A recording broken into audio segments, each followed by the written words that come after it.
Today I'm going to show you how to play the F major chord on your guitar. So let's get right to it.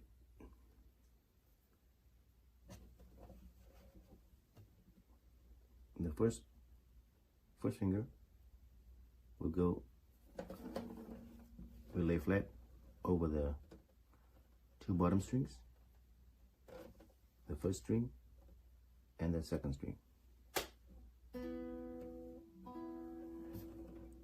And then your second finger will go on the third string on the second fret,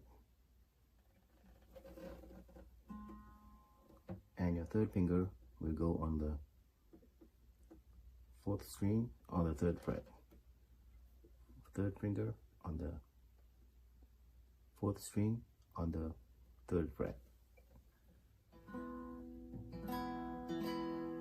There's your F. So you don't play the top two strings.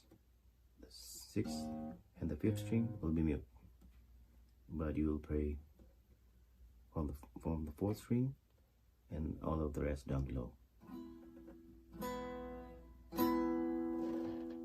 There's F.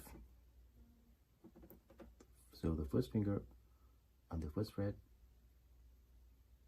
laying flat over the first and the second string,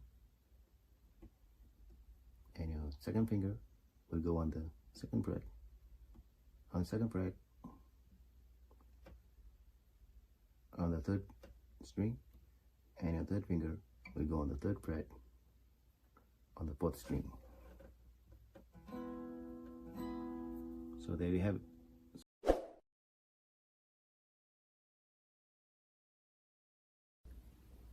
Thanks for watching this video. Please don't forget to like and subscribe to this channel to keep updated for future lessons. Thanks for watching.